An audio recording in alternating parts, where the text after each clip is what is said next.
Maayong Udto, Visayas ug Mindanao, magandang tanghali Luzon, magandang tanghali Pilipinas.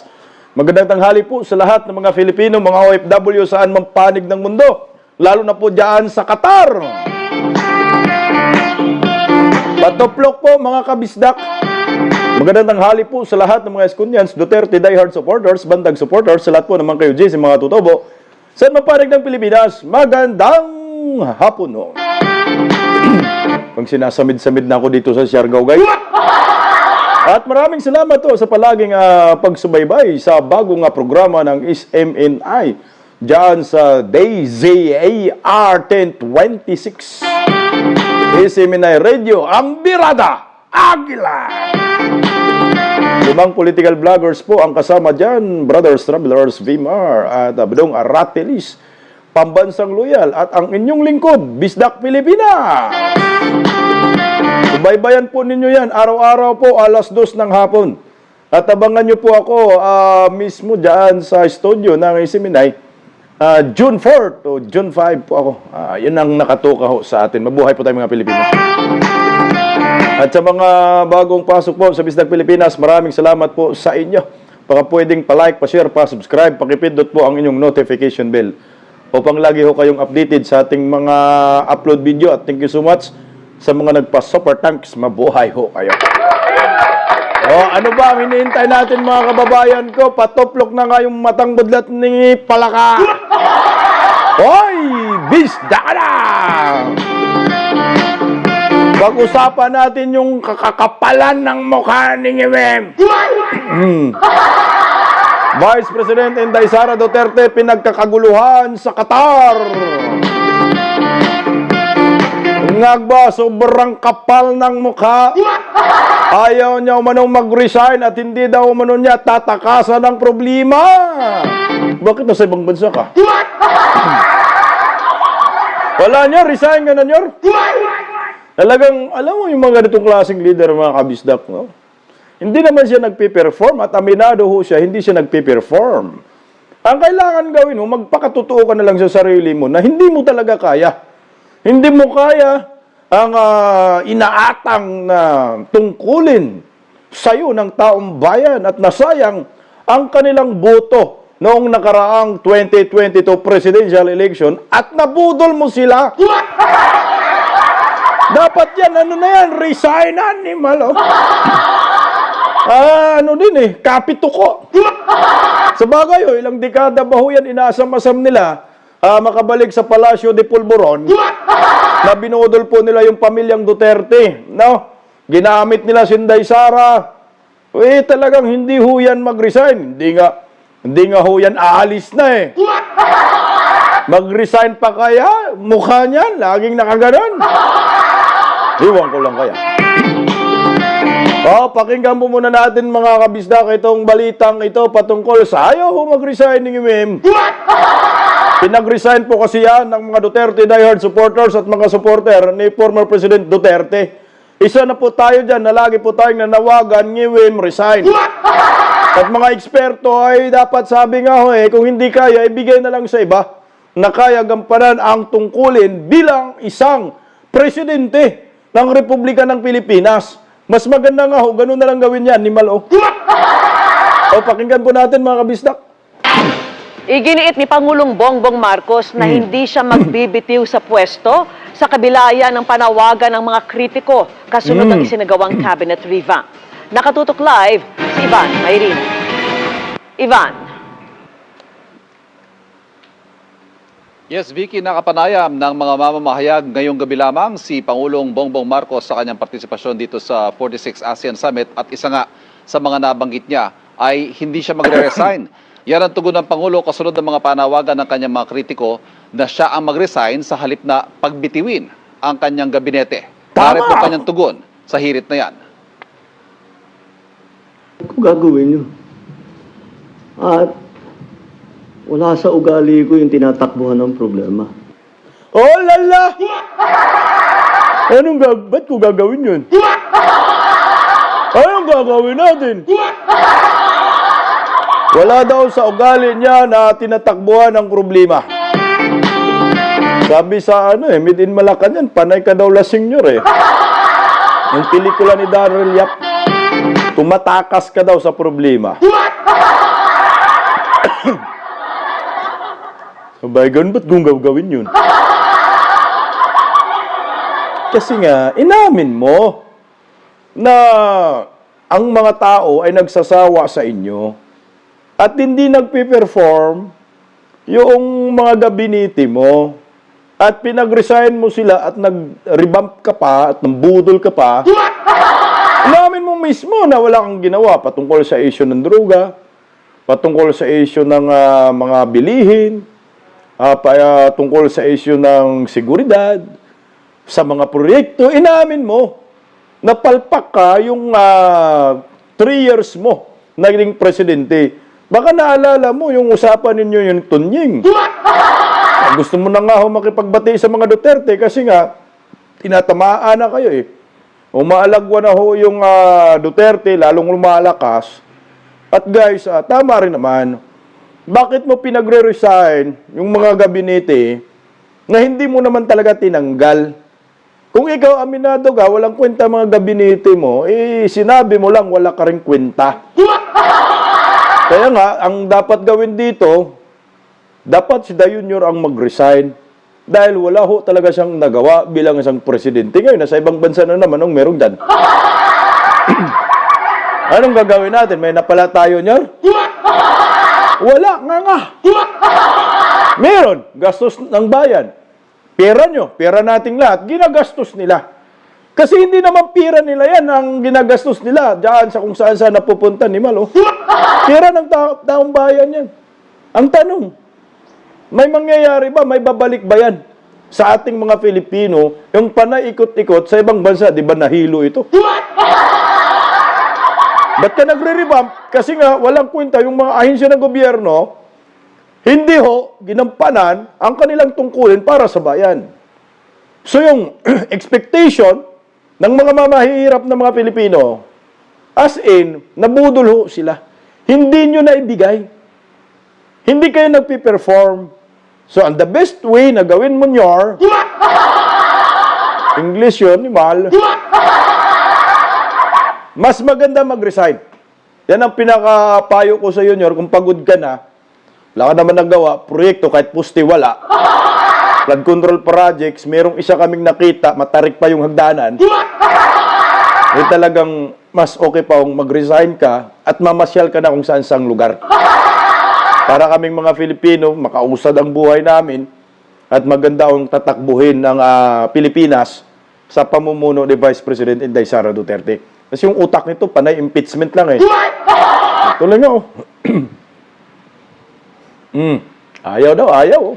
Sinabi rin ng Pangulo na nagpapatuloy ang maigting na pagsusuri sa performance sa kanyang kabinete at mga heads of agencies. Hindi naman daw kasi para pagpapapogi lang ang kanyang ginagawang cabinet revamp at mas malaliman daw ang kanyang ginagawang performance review. Pagpapapogi lang yan. Hindi nga ako papapogi tawag dyan eh. Pampapabudo lang yan. Pampapangiwi lang ng pangayan. Wala mo naniniwala dyan kasi kung totoo yung mga sinasabi, mag-resign ka, di pinagtatanggal. Wala naman eh. Ang kontrarya naman si Minardo Guevara kasi tinamaan ho sila doon sa tungkol sa International Criminal Court jurisdiction. Na hindi ho sila pinagtanggol ni Guevara. Na hindi po nag-abogado si Guevara sa gobyerno. Kaya tinuluyan ang pinag-resign si Guevara. Yun lang naman ang puntarya nila. Kasi ho, yung abogadong yun, nanindigan man eh. Na walang jurisdiction ng International Criminal Court sa ating bansa. At ito yung patunay. Na talagang tinamaan ho sila kay Guevara. Mantakin mo abogado ng gobyerno, iniwan sila sa ere. Buti nga, hindi sumasabay si Guevara sa agos ng mga mapang-api at mga, ang tawag dyan, mga abusado sa kapangyarihan, mga power tripping. At alam ng taong bayan niya na yung pagdating sa jurisdiction ng ICC, wala ho talaga. Pero ipinilit po ng Marcos sa admin. Diyan pa lang, sukang-suka ng mga Pilipino dito kay Junior. Samantala, kung nito sinabi ng Pangulo na may napili na siyang hepe ng Philippine National Police pero hindi pa niya inanunsyo kung sino dahil nais raw niya na personal niya muna itong sabihan. Pero ang utos niya, ituloy lang ang pagpapababa ng crime rate at paigtingin ng police visibility para mapanatag ang publiko na sila ligtas sa kanilang mga komunidad. Buang. Anong ituloy lang? Na maging panatag ang publiko? Na maging ligtas sa kanilang lugar? Maglakad ka papuntang Maharlika Village kasama si Auntie Claire. Iwan ko lang kaya, madaling araw, kung babalik ka pa ba ng medyo maayos-ayos.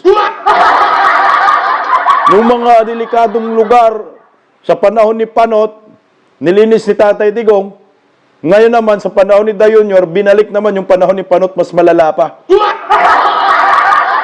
Wala, hindi naman ligtas ang mga Pilipino talaga sa kalsada, madaling araw. Nakakatakot to, kahit dito sa amin. Nag-aabutan na ng pulbo, sarparapan, may awards. Ganun mo katindi ang seguridad natin dito sa Pilipinas dahil po sa weak leadership ng naturang presidente. Na hindi nga ho bagay maging presidente, yung pangit ang presidente, no? Hindi bagay eh. Ano siya, presidente sa dayong pwede eh. Walang malinaw na plataforma, walang malinaw na direksyon para sa mga Filipino. Ano ho yung magiging next na future ng mga Pilipino sa mga susunod na mga araw, mga susunod na taon. Walang ganun silang timeline. Wala silang plano kung ano po ang gagawin nila. Mantakin mo yung proyekto eh. Sabi, unahin na lang natin din yung maliliit. Kasi hindi kaya yung mga malalaki. Dabi daw mga requirements sa mga bureaucracy. Wala weak nga eh. Ganito yung liderato ni Dayunyor na dapat ito ay mag-resign na ho talaga. Huwag niya nang ipagpumilit na hindi siya mag-resign kasi wala siyang guts. Sabi nga ni Vice President Inday Sara Duterte, no guts, no glory nyor. Talagang nahata ka lang na nagiging presidente ka because of Duterte, Vice President Inday Sara Duterte. Pero yung kalidad ng pagiging presidente, wala mga Dayunyor. Wala. Mas mukhang presidente pa si BMR sa kanya. Tamis, wala yung kalidad ng pagka-presidente. Malayong malayo. Sa bagay ho, tinaas kasi ni Tatay Digong talaga yung level ng pagka-presidente sa ating bansa. Kaya mantakin mo, 90% trust rating ni Tatay Digong nag-exit eh. Halagang mataas yung level ni Tatay Digong. Kaya naman yung susunod na walang political will, talagang mapamura ka talaga sa kanila. Bakit ito hindi naman ito kay Digong eh, mag-ano ka eh. Baga magrereklamo ka, kagaya sa war on drugs. Sabihin, bakit walang war on drugs? Kay Digong may war on drugs. Akala ko ba continuity, di ba? Magre-react ka. Bakit sa panahon ni Tatay Digong, ang daming mga pulisan na nagkakalat sa kalsada para i-secure na maraming Pilipino? Bakit ngayon wala? Yun pa lang eh. Magre-react ka na. Bakit noon sa panahon ni Tatay Digong, mga drogista talagang nagtatago eh. Nagsialisan ng lugar. Ngayon, harap-harapan abutan ni Mal. Ganun yung na-experience mo. Bakit noon sa panahon ni Tatay Digong, bawal na kahubad na pang-itaas at bawal patambay-tambay kasi matukhang. Pero ngayon, grabe, walang respeto mga tao. Sa kalye, nakahubot-ubad, tumatambay, nag-iinuman, ganyan. Bakit sa panahon ni Tatay Digong, bawal magparada dyan sa kalsada eh? Kasi nire-reker eh. Ang tindi ng implementasyon ni Tatay Digong from top to barangay lower. Talagang naaabot yung implementasyon ni Tatay Digong ng batas. Bakit ngayon, nang ganyan na? Kasi nga weak. Walang direksyon. Ang sa kanila lang naman, gusto lang naman makaupo sa Malacanang. Kaya hito siya. Nagmamatigas. Ayaw ko mag-resign. Nik-nik nyo. Parang ganang dilat nyo. Ambot nyo tuloy, oh. Natanong din ng Pangulo tungkol sa impeachment proceedings laban kay Vice President Sara Duterte na nakatakdang magsimula sa susunod na linggo. Ayon sa Pangulo, hindi nagbagong kanyang posisyon na ayaw niya ng impeachment. Pero kailangan na lang hayaang gumulong ang proseso. I didn't want impeachment. Lahat ng kakampi ko sa Kongreso hindi nag-file ng impeachment complaint. Knock-knock mo! Ang tindi ng kasinungalingan! Ayaw ng impeachment, pero yung galawan ng pinsan niya, pro-impeachment! Expired na ba yan? Ayaw niya ng impeachment, pero yung anak niya, yung sinusuga niya, na mangalap ng pirma, at number 1 yung anak niya sa pirma, na ma-impeach si Inday Sara, walang kakampi? Sino nag-file? Sila ni Franz Castro, di ba? Di ba kakampi nyo yan? Kakampi ni Tambaloslos. Uy! Grabe, ang tindi ng Amat Stool. Huwag tayong paglulukuhin. Masyado ho itong halatadong panluluko eh. Sasabihin niya, yung kaalyado daw niya ay hindi nag-file ng impeachment. Pero lahat ng pumirma na ma-impeach si Vice President Inday Sara ay kaalyado mo. Lahat na lahat. At lahat ng attack dog dyan sa House of Crocodile Farm, kaalyado ninyo. Tapos sasabihin mo walang nag-file ng impeachment. Di planado mo to na ma-impeach si Inday Sara. Ang system ninyo, teka, wag kayo ha, para hindi tayo mapupulaan, ako nag-utos. So ngayon, yung ibang tao na lang mag-file ng impeachment, tapos tayo, susuporta na lang doon, para pagbalikan tayo ng taong bayan, may gagamitin tayong mga ganitong mga pananalita. Hindi po nag-file ng impeachment ang kalyado ko. Ito ho, yung gusto niya, iparating sa maraming Pilipino. Ang problema, hindi man tayo naniniwala dyan. Kayo naniniwala kayo na ayaw daw niyo ng impeachment. Hindi ganyan. Yung anak mo, number 1 sa listahan. Yung anak mo, siya yung utak na nangangalap ng perma. Yung pinsan mo, yung nagtutulak ngayon, tapos sasabihin mo, walang kalyado. Huwag kaming lokohin. Hindi na po kami magpapaloko. At lalong hindi po kami magpapabudol sa presidenteng ito na panay lamang pinaglalaruan ang mga utak ng maraming Pilipino. Excuse me po. Ewan ko lang sa Pilipino, kung naniniwala sila dito, na talagang sabi niya, ayaw daw niya ng impeachment dahil wala siyang kalyado. Ako guys, hindi ako maluluko sa statement na yan. Dahil ang nagpo-front, sila ni Castro, ang nagpe-perform, lahat ng kalyado niya, ang nangangalap ng perma, kaalyado niya. Yung sinabi ni Toby Tiangco, na merong bilyunes nakapalit na proyekto sa mga pumirma, yung AKAP, AX, 150 million, tupad, o ano ho yun. Ba't nabigyan? Kung wala ho ninyong pahintulot. Ba't nagkaroon ng ganong issue galing pa sa kay Toby Tiangco? Kung wala ho ninyong pahintulot. May pahintulot yan yun, hugas kamay ka lang. Kasi nga takot sa balikan ng mga Duterte ni Inday Sara. Pero ang resulta, ma-impeach ba? Hindi. Kasi kung ayaw mo talaga ng impeachment, dapat ginaya mo yung estilo ni Tatay Digong. Nung kapanahonan na meron talagang gustong ma-impeach si Lini Robredo, ora mismo tinuldo ka ni Tatay Digong. Tigil nyo yan. Magkakagulo tayo. Magkakaproblema tayo. Elected yan ng maraming Pilipino. Ginusto yan. Tapos impeach ninyo. Ayaw ko ng ganyan. Ganun ho dapat. Pero ikaw, ngingi-ngingi ka lang eh. Ayaw mo ng impeachment. Ayaw mo ng impeachment, hindi ka naninindigan. Kumuha ka pa ng lusot, sasabihin mo po, wala naman akong kalyado na nag-file ng impeachment. Pero yung pumirma, sino? Di ba kalyado mo lahat? Si Castro, hindi mo kalyado? Hindi kalyado ni Tambaloslos? Huwag nyo kaming paglulukohin.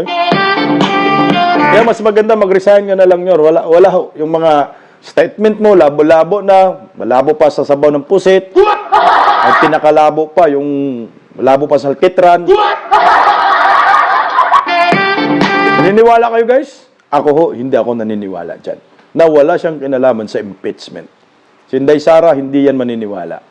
At lalong hindi po mabubudol muli si Vice President Inday Sara.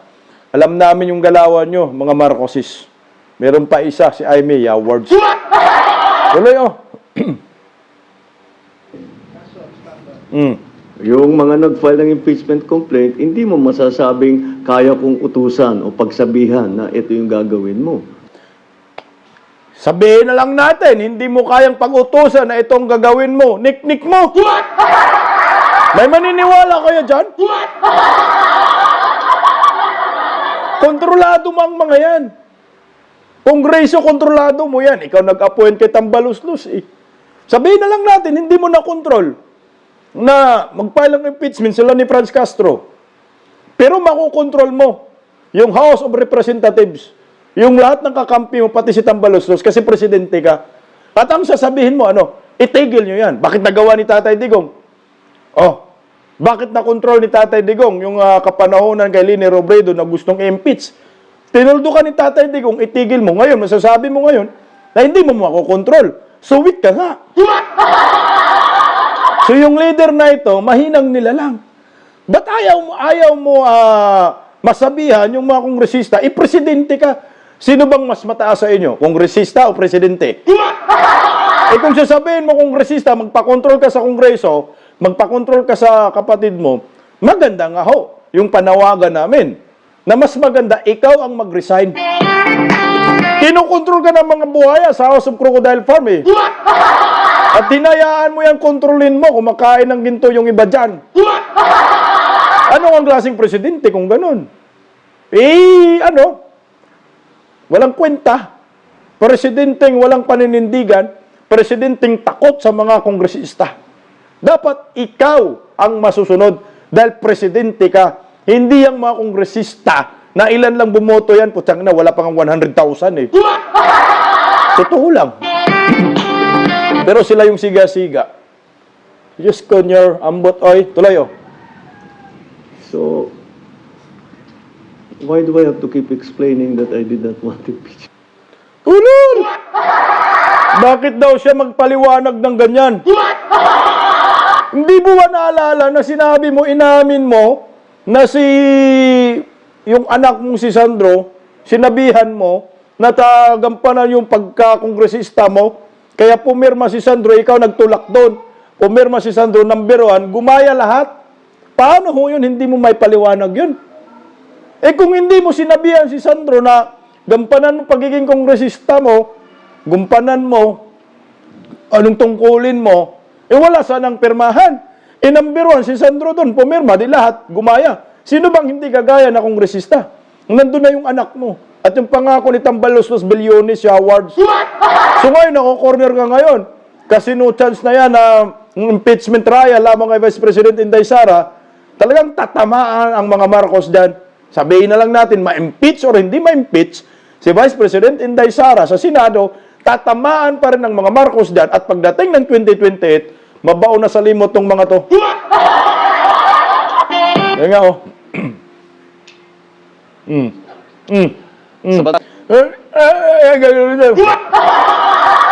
Hindi niya alam ang gagawin niya eh. Dapat sinabi mo lang siguro, ano gagawin natin? Tapos, pag ako tinanong mo yan, sasabihin ko gawin, mag-resign. Wala, tuliro siya dyan eh. Halatang halata ng bablash. Pulang-pula nyo eh. Alam mo, pati yung iwi mo dyan, mukhang hindi na ho maayos eh. Kasi nga, nagsinungaling ka. Bakit ganyan ang reaksyon mo? Nambablash ka. Bakit ganyan ka sumagot sa media? Kasi nga, nagsinungaling ka. Yung mga sagot mo kasinungalingan. At ngayon, ang mga Pilipino hindi naniniwala ho sa taong ito. Ito na yung presidente na walang kredibilidad. Bagsak ang kredibilidad simulat sa pulpa. Yung ginawa sa mga Duterte, wala akong maniniwala dyan. Yung panarandado sa mga Duterte, yan ang pabagpabagsak sa kanila. Tingnan ho guys, patuplok oh. Tara, Vicky, balik Pilipinas. Ngayong gabi, ang Pangulo mula dito sa Kuala Lumpur, Malaysia. At live mula sa Malaysia, Ivan Mayrina nakatutok. Bumalik na nga, may napala. Bumalik na nga, meron? May proyekto? Yayaman ng Pilipino? Ako sa akin lang kung matitino yung mga political advisor nito ni Dayunyor, mas the best talaga yung advice ng mga kritiko ng Marcos admin. Hindi mo naman kasi kaya talaga. Hindi man kaya ni Dayunyor. Nagampanan ng pagkapangulo. Mas maganda ho, wag nang magkapit-tuko pa. Wag nang maging makapal ang mukha. Mag-resign ka na lang. Ikaw rin, mai-stress ka. Ay, di mo kami naniniwala. Tinakasan mong problema eh. Problema sa baha, nasan ka? Andun sa concert. Anong tawag dun? Tinakasan mo. May nangyari dun sa Zamboanga. Nasan ka? Ayun sa concert. Mga lumilindol. Nasan ka? Ayun sa concert. Mas gusto po nga mo pa nga habulin yung concert. Nag-helicopter ka pa. Kayo ni Palaka, anong tawag dun? Tinakasan mo ang problema. Ang problema ng Pilipinas, hindi dapat tinatakasan. Ang problema ng Pilipinas, kung ikaw ay presidente, kailangan harapin mo. Ipakita mo na kaya mong solusyonan ang lahat ng problema mo na meron ang mga Filipino. Ang lumalabas ang Pilipinas ngayon ay puro problema na lang ho. Araw-araw ang nasasalubong. At tama yung sinabi ni Atty. Harry Roque na ang pinagmulan ng problema sa ating bansa ay itong nakaupong presidente. Si Dayunyor. Sa lahat ang pinagmulan. Mga smugglers walang nakulong Mga durugista walang nakulong, mga kriminal, walang mga kurakot walang nakulong Political vloggers, ayan, contempt. Mga kritiko, ayan, contempt. Wala siyang galit sa mga masasamang elemento. Wala siyang galit sa mga masasamang tao. Mantakin mo yung durugista, sasabihin mo, sige, tuloy lang yung ginagawa ho ninyo, basta kami, tuloy-tuloy lang din. Ano yun? Yung kay Tatay Digong, iba. Huwag ninyong subukan, masisira ang buhay ninyo. My God, I hate drugs. Ganun Pero siya, bahala kayo sa buhay nyo. Weak leader. Paano matatakot yung kriminal kung ganyan ka? Mga kurakot pag ganyan ka. Ang punot dulo yan, hindi niya kaya yung kanyang tungkulin bilang isang presidente ng ating bansa. Mantakin mo, 120 million ho tayo, pero parang wala sa isip niya. Nagampanan lahat ng tungkulin niya bilang isang presidente ng Republika ng Pilipinas. At ang tangi pong pwedeng humalili kay Dayunyor pag mag-resign ito, walang iba, si Vice President Inday Sara Duterte. Kasi po guys, si Inday kasi pagdating sa experience, executive, mani-mani na ni Inday yan. Mantakin mo Davao City, walang utang, iniwan niya, 0. Insurgency, 0. Ganun ho katindi si Inday Sara. Pag-executive ang pag-uusapan. Overqualified si Vice President Inday Sara. Kaya kung mag-resign ito si Dayunyor, huwag kang mag-alala, Nyor. Ang Pilipinas nasa mabuting kamay. Ang Pilipinas may pag-asa. Pero pag nag-resign ka, ikaw ang walang pag-asa. Kasi paniguradong hahabulin ka ng taong bayan. Hahabulin ka ng mga Duterte. Hahabulin ka ng mga Duterte supporters. Yung atraso mo sa kanila. Lalo na pag bilyonis pinag-uusapan, Maharlika investment scam, nasa na? Bilyonis yun. Flood control projects, nasa na? May isa nga. Nakita kami sa Mindanao, matarik panhagdanan. Umabalansi ka pa rin. 5,499. Kaya the best na payo natin sa kanya, mag-resign ka na lang, Nyor. Mag-aliw-aliw ka na lang kung saan-saan. Kasi nadadamay ang Pilipino sa pagiging hindi magaling na Pangulo. Sa pagiging incompetent. Pagiging incompetence. Kasi pareho lang yung awards. Hindi magaling, hindi marunong. Tama yung sinabi ni Inday Sara. Hindi marunong ito magpresidente. Hindi marunong ang Pangulo. Tayo ay dadalhin papuntang impyerno. Walang alam. Wala talagang alam. Kakatanim lang, harvest agad. Awards. Isipin mo, dilubyo, bagyong-bagyo. No? Ang daming binasa sa Bicol kung saan-saan parte ng Pilipinas. Nagpatawag ng meeting sa gabinete niya. Tapos sabay kamot sa ulo. Anong gagawin natin? Walang alam. Kaya nyo, wag nang makapalang mukha. Mag-resign ka na. Libre naman yung papel. Gusto mo, ako pabibili ng bullpen. Ako pabibili ng papel. Mag-resign ka na, pirmahan mo lang. Gusto mo, ako paggagawa ng resignation letter Huwag ka nang mawili sa pagka-presidente mo dahil lalo kayong masira. Pamilyang Marcos. Kaya kung Senator Amy, ayan, kapit tuko din kay Vice President Inday Sara. Panay sunod na sunod kung saan-saan eh. Tingnan mo, sumama sa Qatar. Kapal din ang mukha, no? Magkapatid nga. Vice President Inday Sara Duterte, pinagkakaguluhan sa Qatar. Panoorin po natin mga kabisdak. Ayan. Grabe. Presidente. Kasama yung mga... Hey, ma'am. Ayan, oh. Atras po. Oh, sipin mo yan. Yan ang presidente. Yan, mo.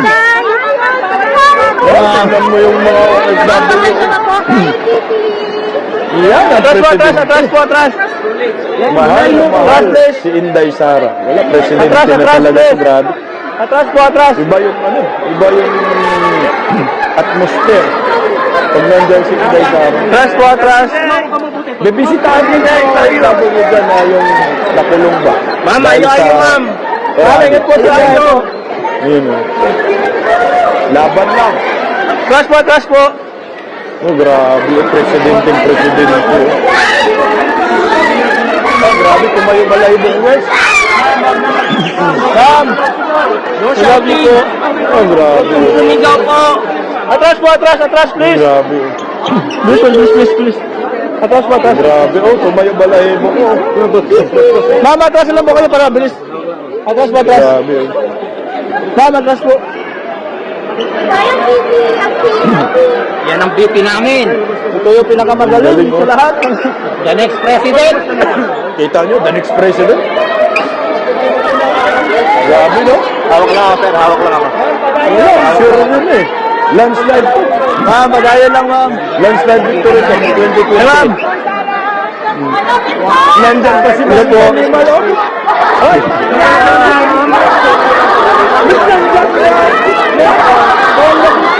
Kapit ka sa hindi na!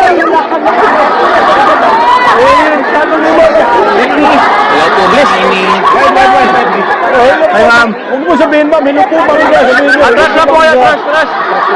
Atras po. Ma'am, atras lang po. Atras. Malo. Yes, atras. Kapit talaga. Kapit na kapit. Ma'am, atras lang po. Grabe, sumasasal talaga. Kapit na kapit. Nanalo ka naman sa'yo. Tendi, ah. Atras, please. Uy! Merong langaw. May sumamang langaw. Atras po. Uy! Andiyan na. Uy, sinuturan. Uy! Ano siya? Sumasaw-saw siya sa skata ni Inday. Hey, ma'am, see you po. Oh, mag-resign ka rin, Aimet.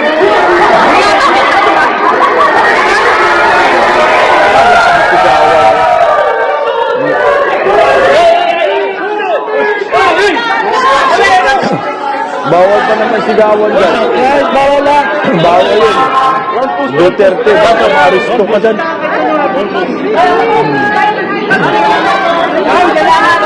Iwanan mo si Mangga, iwanan ko.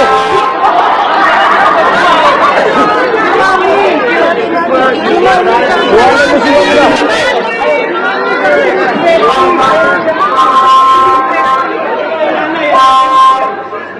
Grabe, goosebump.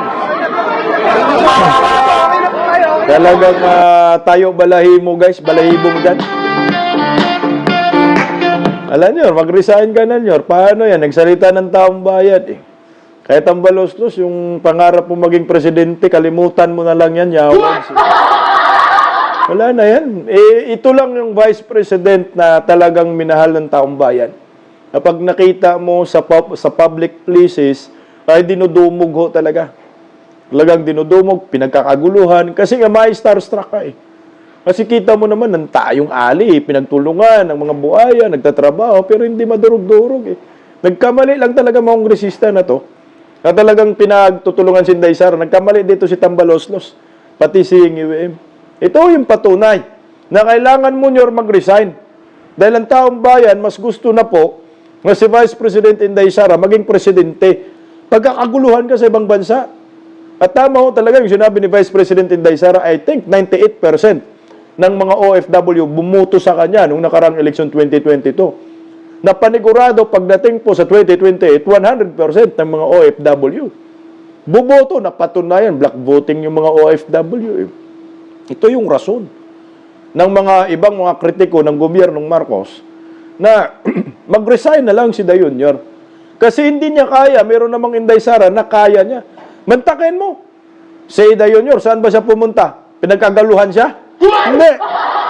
Pero si Inday Sara pumunta sa Qatar, na starstruck ang maraming Pilipino. Pati siguro yung mga taga-Qatar, siguro magtataka, bakit ganito?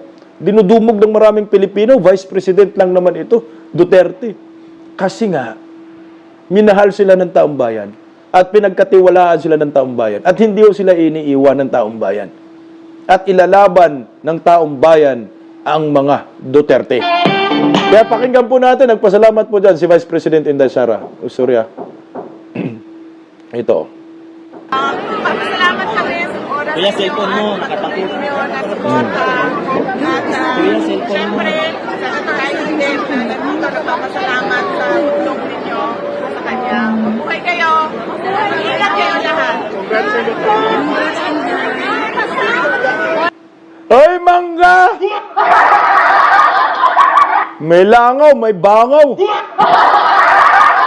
May itim. Alam mo to si Senator Jaime talagang dumidikit kay Inday. Wag naman sana tumakbong vice presidente to si Senator Jaime na maka-line up kay Inday Sara. Magkagugulo na naman tayo diyan. Mas maganda siguro si Inday Sara at saka si Kuya Bongo magtandem. Kasi mataas sa rating si Kuya Bongo ngayon, survey na number 1 na 36%. Na maraming Pilipino gusto magiging vice-presidente si Kuya Bongbong. Actually, noong 2022 yan, vice-presidente na sana yan. At si Vice President Inday Sara naman ang number 1. Mas the best, magtandem, Sarago. Kuha naman Kuha naman ang masa At talagang mananalo. Kaso nga lang, pag ang tanungin mo mga political strategist, analyst, political manager, mga ganyan, campaign manager, mga political strategist nga. Gusto nila na mayroong isa sa Mindanao, mayroong ding isa sa Luzon. Kasi para makakuha ng boto. Kaso si Kuya Bongo, Mindanao. Inday Sara, Mindanao din. Tingnan natin, pero ginusto naman ng taong bayan Pinaka-latest survey sa presidential preference, number 1 si Vice President Inday Sara nakakuha ng 26%. Tapos sa Vice Presidente, number 1 si Kuya Bongo sa Vice Presidential Preference, ngayon 2028, nakakuha ng 36%. Ang layo ng mga nasunod, na pinaka-the best talaga. Sana nga matuloy. At sana makalabas na po si Tatay Digong sa Netherlands. Tingnan mo yung bangaw, Kapit na kapit kay Inday Sara. Si Inday Sara, grabe ang respeto sa mga OFW. Pakinggan nyo, panoorin nyo po yung bidyong ito. Huwag na daw kayo tumayo. Sabi ko, ako lang daw yung tatayo. Sige po. Sabi daw magulo. Sige po. Isipin mo, parang kainan ito sa Qatar. Walang tatayo. Wag na daw tatayo kasi ang tatayo na lang si Vice President Inday Sara, upo na lang kayo. Kasi bawal dyan magkagulo, di ba? Sa Qatar, bawal magsigaw-sigaw. Ang pinunta dyan ni Inday Sara, yung mga OFW nga, na nung sumali sa pagtitipo nung birthday ni Tatay Digong na inaresto. Kinukumport lang ni Vice President Inday Sara. Mantakin mo, ito yung patunay. Excuse me po. Mga OFW na ang nagmamahalo sa inyo ay si Vice President Inday Sara Duterte. At ang pamilyang Duterte, hindi po talaga kayo iiwanan hanggat kailan. At tunay po ang kanilang pagsiservisyo. Mantakin mo, sinadya ho talaga ni Vice President Inday Sara. Pero nakalaya na yung mga OFW. Pero kinumport pa rin ni Vice President Inday Sara. Ang tawag dyan, tumanaw ng utang na loob. Yan ang tatak Pilipino. Yun yung ugali natin. Kung alam mo may utang na loob yung ikaw sa isang tao, hindi mo na kailangan na maghintay ka, nasingilin ka, nasasabihan ka, Hoy, may utang na loob ka sa akin, yaward siya, pinapanalo kita, hoy, magbayad ka. Hindi ganon. Kailangan ikaw na yung may kusa. Anong gagawin mo sa isang tao na pinagkakautangan mo ng loob? Wag lang sa Bombay. So si Dayunyor, ang laki ng utang na loob ng mga Marcos sa pamilyang Duterte. Mantakin mo yung tatay nila na halos mabulok na nga sa lugar nila. Ilang presidente nagdaan, hindi napalibing. Pagdating ni Duterte, pinalibing. Ngayon, hindi siya tumanaw ng utang na loob. Ang tindi ng sukli Ginawa, pinakulong si Tatay Digong, kinidnap, pinadala sa Netherlands. Si Vice President Inday Sara, pinapa-impeach sa Kongreso at ipapa-impeach sa Senado. Ganong katindi ang pamilyang Marcos. Kaya dapat ito mag-resign at hindi tularan yung mga ganitong ugali ng maraming Pilipino. Dahil hindi po ito maganda sa ating mga Filipino, yung hindi tumanaw ng utang na loob. Kaya dapat to, tayong mga Pilipino, ibabalyo po natin yung utang na loob. Dahil Pilipino tayo, Pilipino kayo, Pilipino tayong lahat. Malaki pong faktor yan sa pagka-Pilipino. Part po yan ng ating pagkatao, ng ating pagka-Pilipino. Karakter natin yan Kaya ito si Dayunyor, hindi yan Pilipino Ewan ko ba, taga saan yan? Kala ko ba, taga Hawaii? Balik na nga natin sa Hawaii, ayaw mag-resign Anyway, mga bisdak, magandang hapon sa atin lahat sa mga bagong pasok. Bisdak Pilipinas, baka naman pwedeng pa-like, pa-share, pa-subscribe. At sa mga kaibigan ko, mga subscriber ko, abangan po natin ang Berada Aguila. Tuwing alas 2 po yan ng hapon. Live po yan, mga kababayan ko. Suportahan po natin. At sa mga nag-aabang po sa akin na lalabas dyan, June 4 or June 5 po, lalabas pa ako sa Berada Aguila. Abangan nyo po, first time ko po makapunta sa studio. Although, maraming business naman, nakapunta ako sa studio, pero dito sa Berada Aguila. Maraming salamat sa inyong pagsuporta sa Berada Aguila. Berada Aguila, birala ng bira sa lahat ng mga salot sa lipunan. Sa lahat ng mga, sa lahat ng mga walang kwentang politiko. Sa mga kurakot. Sa mga buhaya. Sa mga nagpapahirap sa bayan. Na komunista. Ilalantad po namin ang katotohanan at mabibigat na komentaryo publiko. Diyan sa Berada Aguila, mapapanood po yan sa DZAR 1026 Seminary Radio sa YouTube channel po yan. Kaya pag ako'y kinasuhan, hambagan ho tayo ng pangpiyansa. Mabuhay po tayo mga Pilipino. Thank you so much po sa inyo. Hanggang sa muli. Bistak Pilipinas! God first. Maraming salamat. Bye-bye. Ingat po kayo.